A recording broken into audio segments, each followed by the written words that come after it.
Welcome to episode 20. In this one, I'm actually going to answer some questions. So I put a post in my Facebook group the other day and it was finish this sentence. There's actually a few going through during the week. So it's finish this sentence.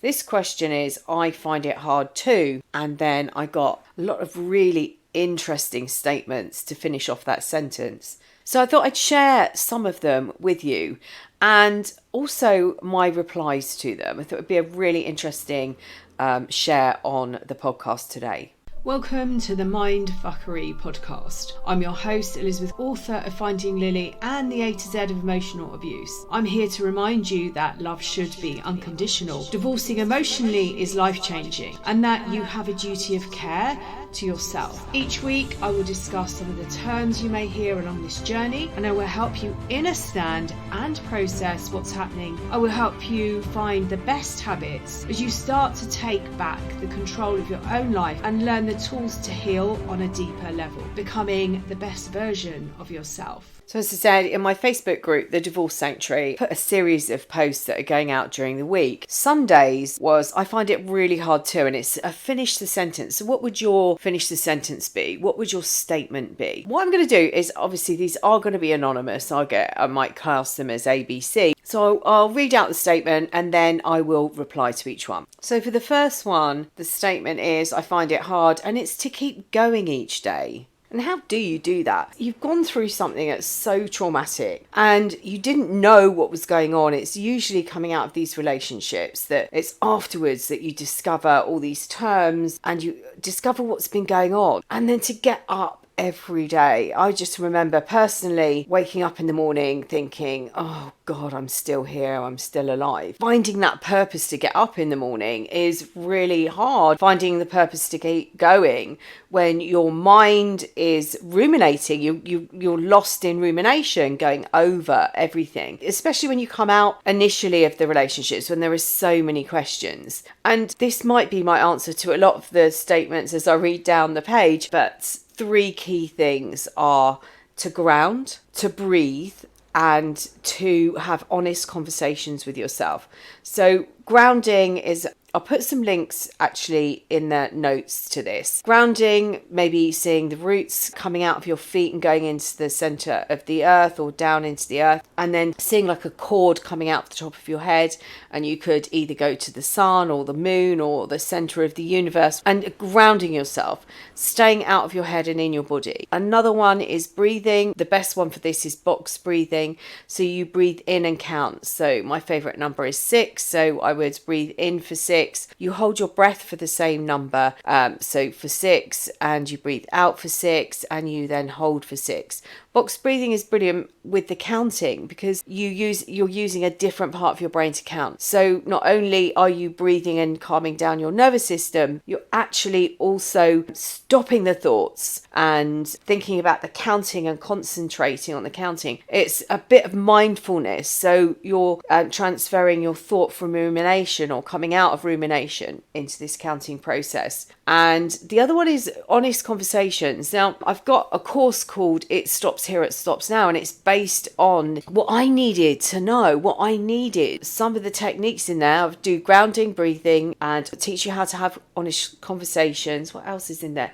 There are so many different techniques that you might need not use straight away, that you can pick up and put down and swap as you move forward through your healing process. But the honest conversations, these 3 things, breathing, grounding, and honest conversations, I stumbled across and realised as I was going through and working through these emotions that they work really well. And I found when I was really grounded in my body, I was responding better to emails as I was going through the divorce process at the time. And I also found that the breathing was helping me. I added the box breathing in later, but just breathing and calming my body down. Where the turning point for me was having these honest conversations. And it was understanding who wanted to reach out or who was asking these questions or who was controlling my life. And through their dysfunction, they flip everything around. And what they actually do is they strip everything back. They strip all your emotions back and they take you and leave you in an infantile state. Roundabout, personally for me, it was 3 years old, but also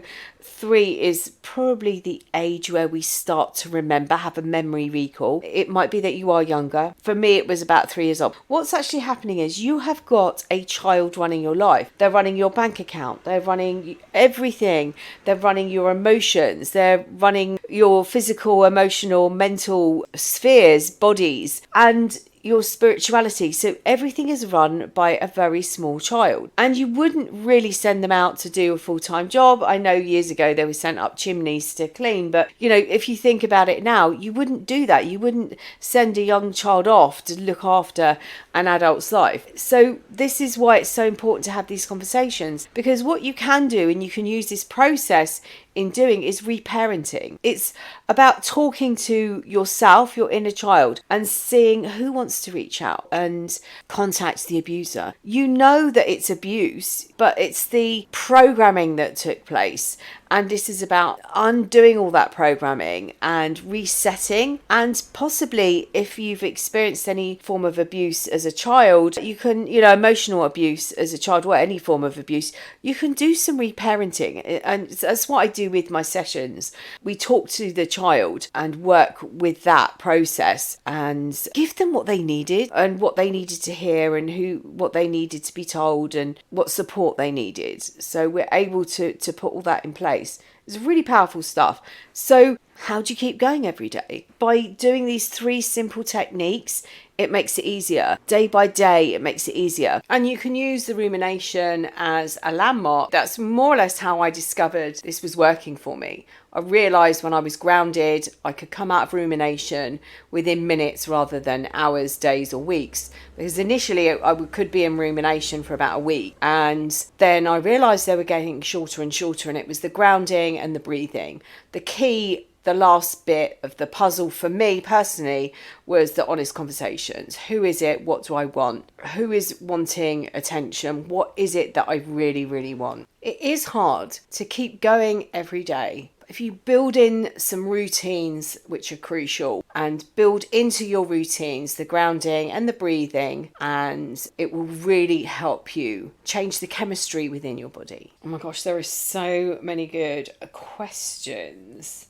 Okay, so the next one is, I find it hard to stop responding. It is really, really hard, because you've been trained to do that. You've been trained to respond to their needs. Again, this is my answer is very similar in do your grounding, do your breathing exercises, and stay focused in your body. I was working with somebody this morning, and they were saying that they'd responded, or they'd been asked to do something by their ex. And initially they said yes, and then realised that that wasn't the right response, and made contact and said, I actually don't want to be involved in this. And was saying, but I shouldn't have said yes. And I was trying to explain, this is baby steps. This is, you've actually made contact and said, I'm not getting involved. They draw you in, and you're used to being drawn in. So by focusing and being grounded in your body and breathing and understanding why you need them in your life is really, really helpful. Understanding this is all about power and control. The reason that you're in their life is because they need a backup, they need a backup plan, they need to know that they've still got power and control over you. And this is what these relationships are all about. They've got you to hand over the power and control, they've taken over your life, they then move on, or possibly you've said I've had enough, but they're always reaching out, always checking in on you, just to check whether you're still there, and to check what power and control they have over you. And this is basically what it comes down to. So when you divorce emotionally, they lose that power. You are no longer interested in their drama, in their lives, in their victim stories. And this is what was the conversation I had this morning, when this person was telling me what happened, and then telling me the reaction and how quickly they were off the phone. Very probably looking for someone else to spread their drama story to, because they're the victim always. So this morning we were celebrating the muscle building that's been taking place as this person claims back their power and their sovereignty. Okay, let's just look. I'll skip a few more.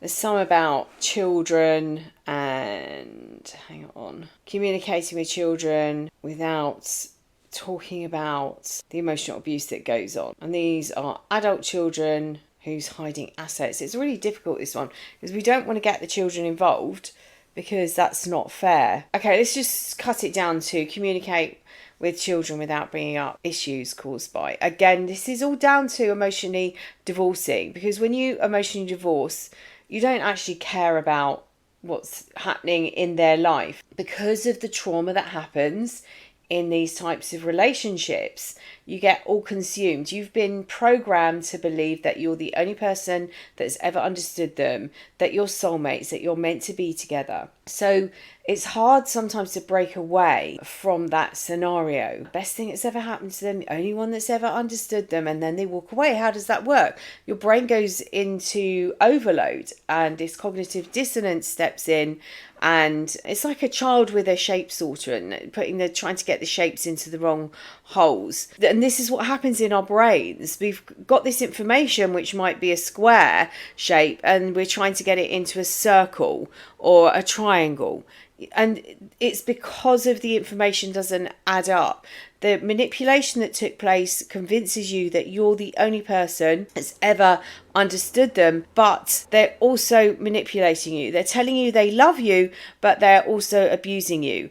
And your brain has been tricked each time that you might have said, well, hang on a minute, this doesn't add up. Or you might have seen a red flag and you were gaslit. You were maybe told it was your fault if they did something wrong. If you hadn't have done this, they wouldn't have had to do that. They use so many different techniques like word salad and circular conversations, and they exhaust you and weigh you down to the point where you don't know what's up and down, left or right, or it's just easier not to argue because you're so confused and you don't know how to respond. And this is all done so purposefully because it is to bring you under control.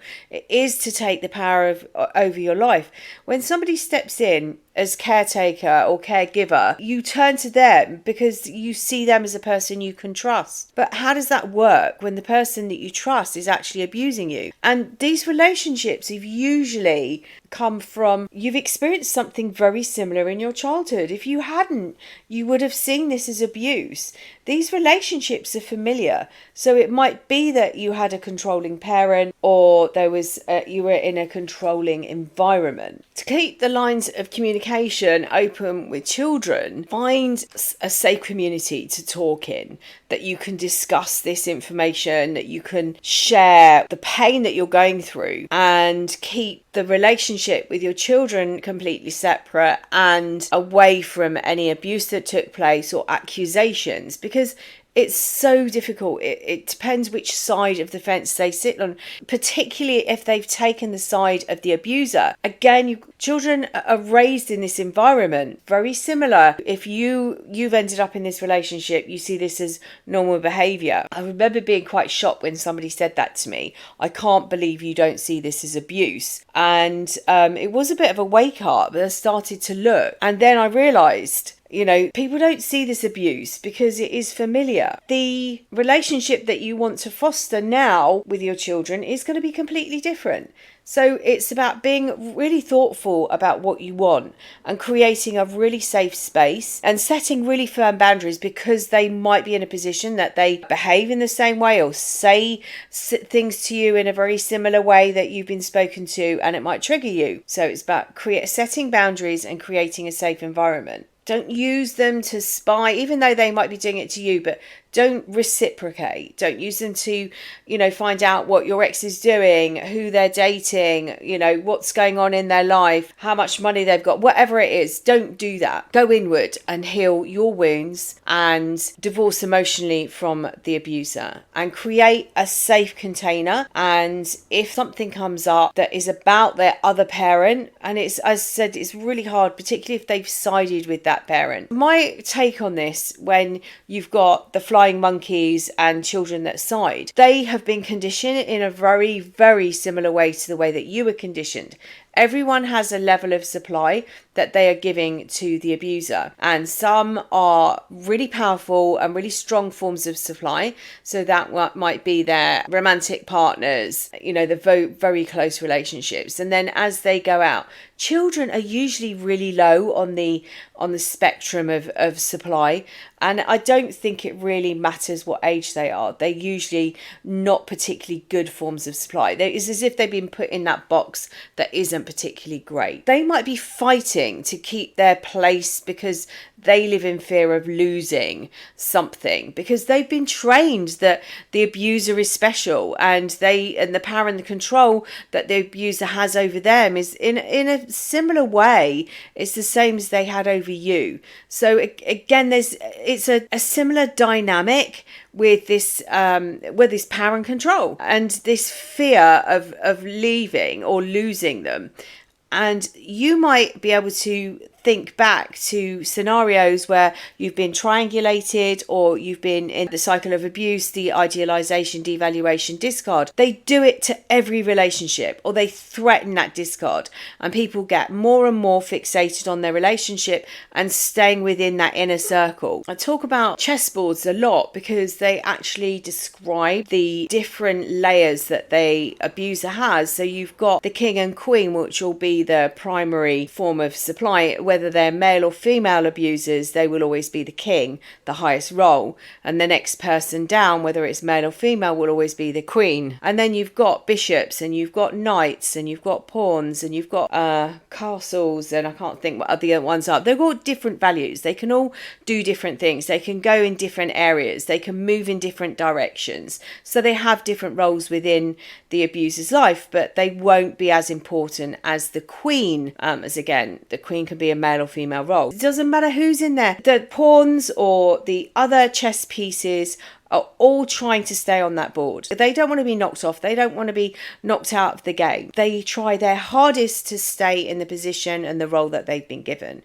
So with children, adult or young children, create a safe container. Never discuss what's going on in front of them, or talk about their parent in front of them if you can. I know it's really difficult, and they listen into conversations and they overhear conversations, but it's about creating a safe environment where there is no talk about them, and they are free to discuss anything with you should they want to. Because if you can leave that door open when they get through to that discard stage, and have experienced this with people, that they never ever this was ever going to happen, and the child then comes round and sees it from a different point of view and isn't protecting the abuser, actually sees what they've been doing as manipulation. It's a really hard place to be, to watch your child side with someone who's abused you for a very long time and protect them and look out for them. It's very hard. It can happen that they do come round and they see the abuse that was taking place. So it's about keeping neutral, keeping a safe area, and not talking about the abuser. Divorcing emotionally means that you won't do that anyway, because they mean nothing. You're not really interested in what's going on, and you'd rather not talk about them, because actually your life becomes drama free then. Okay, last one. There are so many on here. I find it hard to stop thinking about him. Okay, so this is about grounding, this is about breathing, but this is about having really honest conversations with yourself. Not just yourself, but with your inner child, because there is this manipulation that's happened, there is this programming that's happened, but the programming also happened in childhood. That's why you don't see abuse as abusive, or as abusive as other people outside who had relatively healthy relationship growing up. This crucial part is about having honest conversations with yourself, and this is really crucial, because this is more about the self-worth, self-esteem that's been stolen from you. This is about how you feel about yourself. There'll be wounds of injustice. We have 3 core wounds. We have fear of abandonment, betrayal, and shame. And those are our 3 core wounds. So we have other wounds that will sprout off those, like a branch of a tree has branches coming off. There'll be other wounding or other emotions that take place from there. But those are our 3 core wounds: fear of abandonment, betrayal, and shame. And in these relationships, it's very, very likely that you've experienced everything. There is an abandonment. It doesn't just have to be an abandonment from the abuser. This abandonment can be from what you've abandoned yourself, and you possibly saw the red flags and you did nothing about it, or you believed their excuses. There can be shame around it. It could be abandonment of the friends and family that were supporting you or encouraging you to leave. There can be shame about what you've done. There are so many different elements to these relationships. They manipulate and coerce. There's a lot of coercion that goes on in these relationships.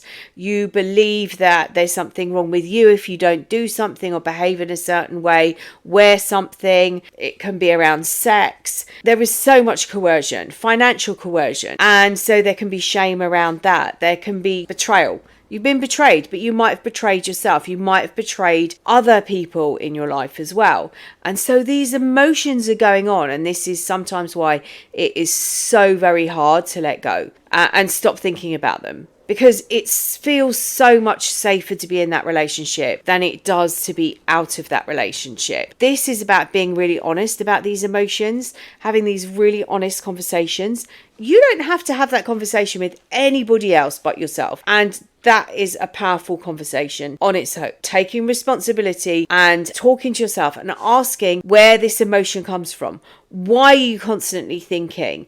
It might be that they have moved on and they're with somebody else and you are feeling not good enough. And then looking at that relationship in a capsule and doing some of the things that I said earlier on in the podcast, like I think I did, writing out your story. I can't remember now whether I've mentioned this one, but you can write out your story and that will help remind you of the abuse. Look for the patterns. You should be able to see the idealization, devaluation, and discard in this relationship. And it might go idealization, devaluation.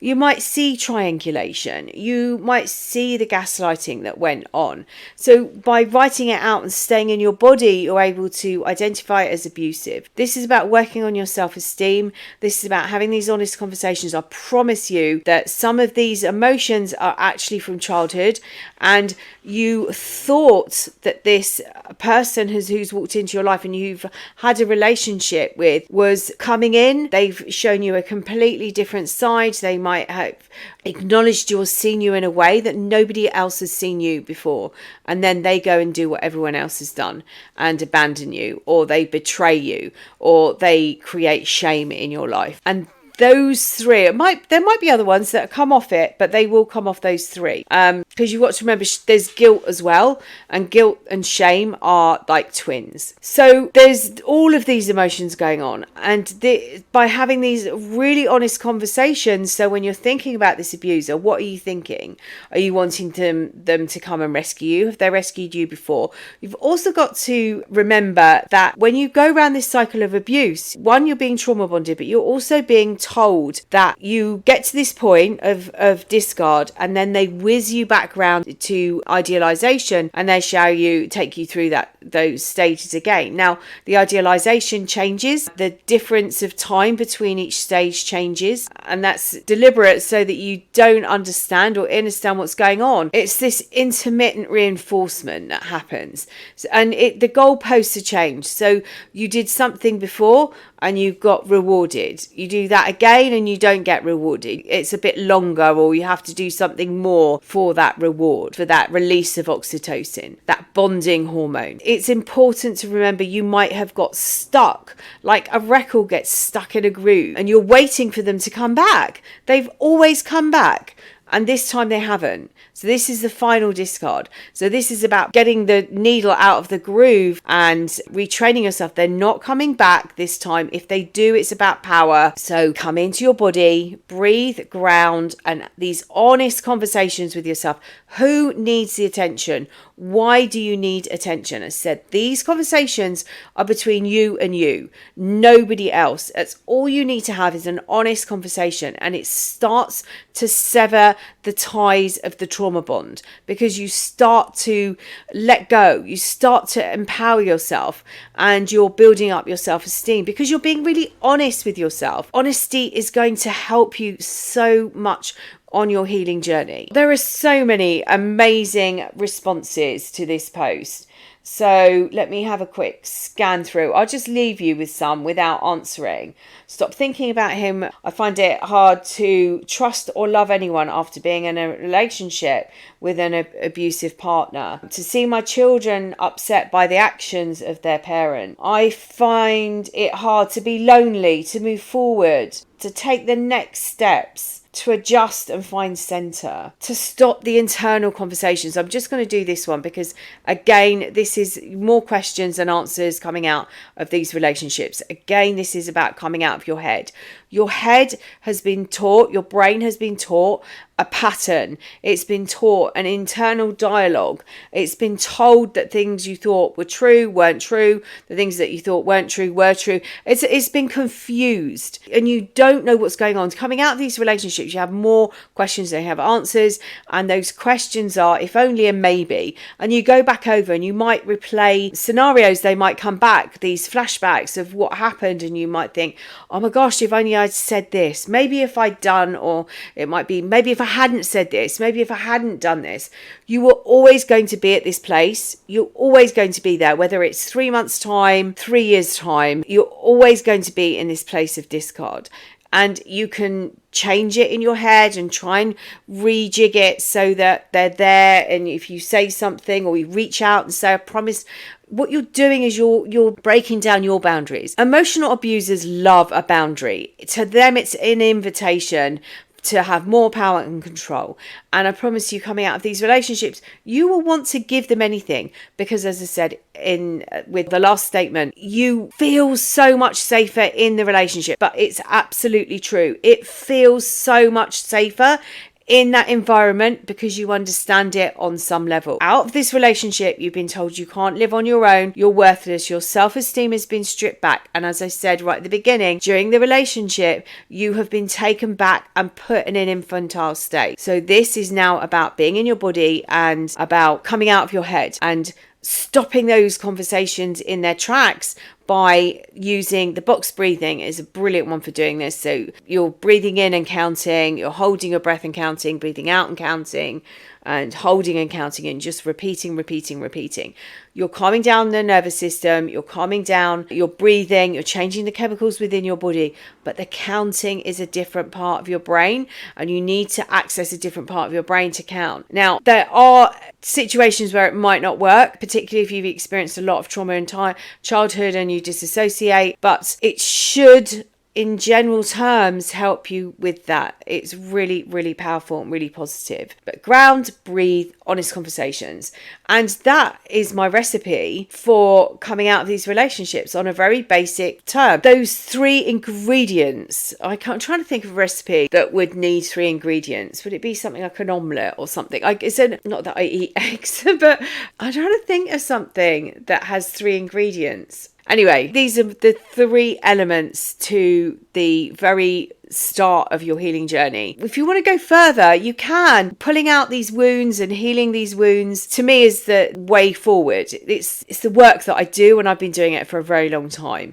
The original wound work is where it all stems from, how you got in this relationship and thought it was normal, and it's working along those lines and removing the trauma and removing the belief system and changing it and helping you reparent yourself. There's so many elements to it. Really, really powerful. But getting yourself out of this rumination and getting yourself back to where you can start living a tiny bit of a normal life that will then make you or help you take a bigger step to living a normal life. I never thought I was going to wake up and not think about what was going on. It was just I was on a continual loop. I was stuck. It was like a tape that was just going round and round and round and round. And then one day I realised that the first thing I thought about when I woke up was not what was going on in my life with regards to my relationship and everything that had happened. And then I realised a while later that I hadn't thought about him for X amount of time. I think it was nearly a week or something. And those are landmarks. Those are the landmarks that you can go back and go, oh my gosh, I must be moving forward because this happened. And I'm not ruminating for a week on end. I'm only ruminating for an hour or 3 minutes, and I catch myself and I've stopped. And those are the bits that you can see the progress that you're making. It's so crucial. I hope you found this useful. There are 30 something, and I've got a couple more days to catch up on with different types of questions. But I hope it's been helpful and a different insight. And it's the balance of, as I said, I love with my podcast is that I give you something that you can go away with. And with every element of this, every statement of, finish the sentence, if I find it hard too, I've hopefully given you some tools if you find it hard too and you've got a similar statement. Sending you loads and loads of love until next time.